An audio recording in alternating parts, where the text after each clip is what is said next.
Hey everyone! Today on the plastic canvas we're painting the servants from the Faceless by Alter Ego Games.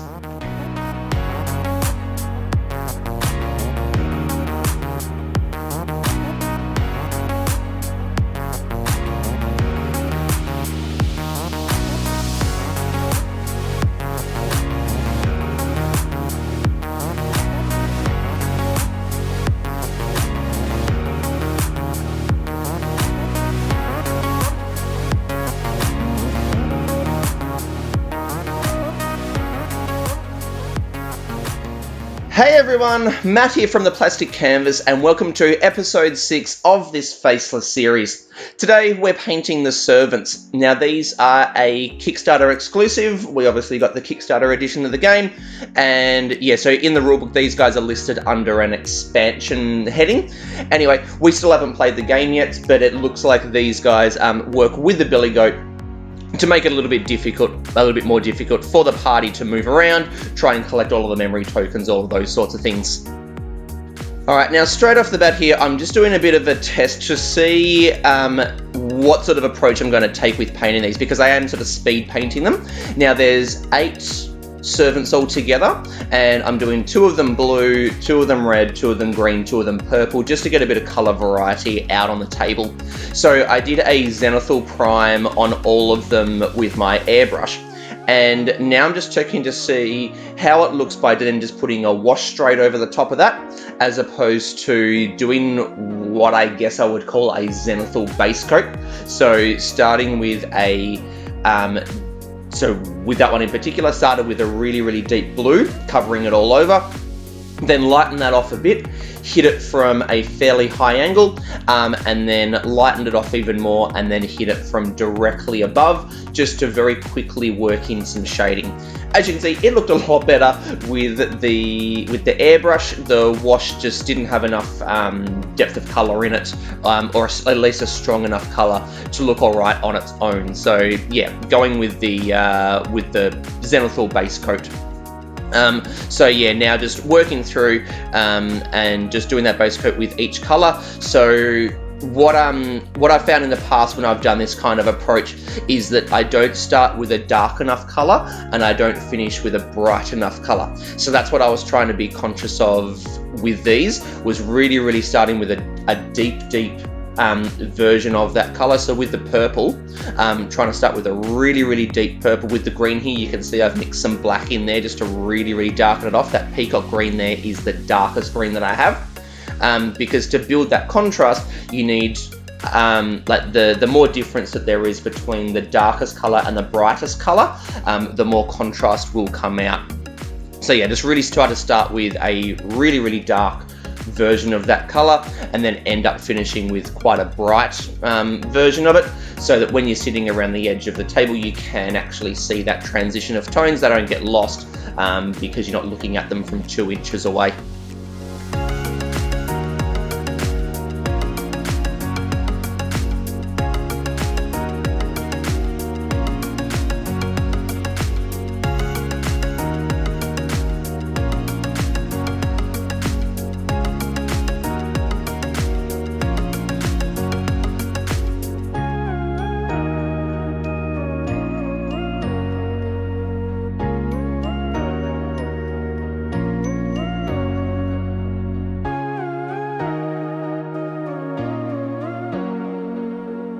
Alright, now even though I did end up going with the sort of zenithal base coat approach, I'm going to call it, I still come back and do a wash over the top just to help tie those different tones together. Like I said, because I did really try and push the contrast so that when they're in the middle of the table, that transition of tone can be seen. There does end up being, if you do look at it closely, you can see the spots where one tone ends and the next one starts. So just simply to tie them together, I've put a wash over the top. Also what this does though is it brings out the features of the face a little bit more. There are eyes and a mouth there that kind of got a little bit lost, and also in the ears there is a little bit of a carving taken out of the ears, just on the inside there. It just helps to bring that out a little bit as well. And then I come back after this just very quickly with a brush and just quickly put a highlight back onto the tops of the ears, the tops of the head, and the tops of the arms, just to bring that that contrast back. So here you go, you can see I'm starting it there. This was very quick because that tone was still there, but I just wanted to bring it back a little bit more. I worked out at the end, I spent just over 10 minutes on each of these. It was a very quick process.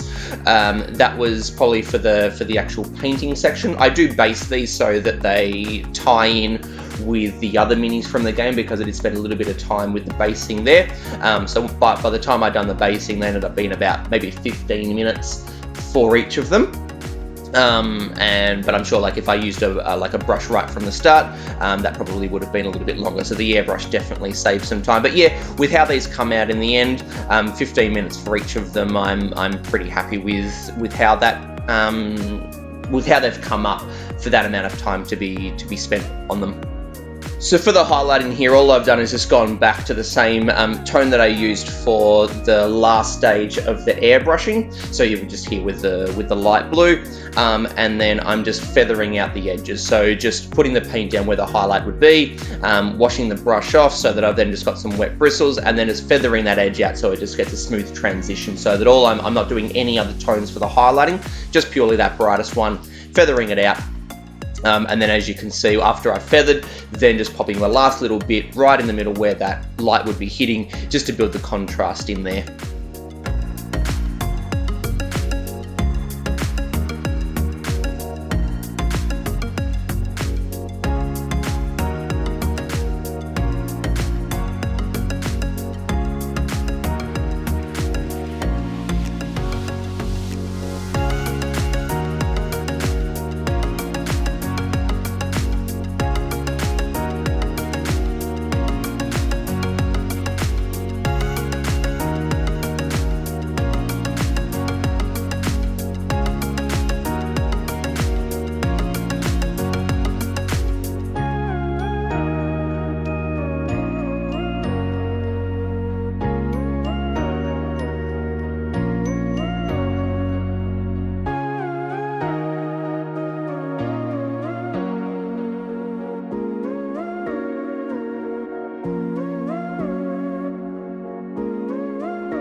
Alright, so just into some basing here. Now this is, in the grand scheme of things, a totally unnecessary step with these minis because they are so small and so simple, but because I did spend a bit of time basing the other ones and trying to create like a bit of a dreamlike sort of scene, and on the good side I put quite a bit of grass, and then as I got around to the evil side it was then more mud and rock to try and reflect the mood of each of the sides. I wanted to base these as well so that they tie in a little bit, but it's just very simple. Bit of grass, some green tea leaves just to create a bit of a leafy look, And that's all that goes into it. It's just a minute or two for each one, but I do think it actually works pretty well in the end for such a simple approach. And yeah, it does tie them in with the other minis, but this is, yeah, a totally optional step. Obviously, it does add a little bit of time to it, very unnecessary, but happy with the look of it in the end, and yeah, how well it ties in with the other minis.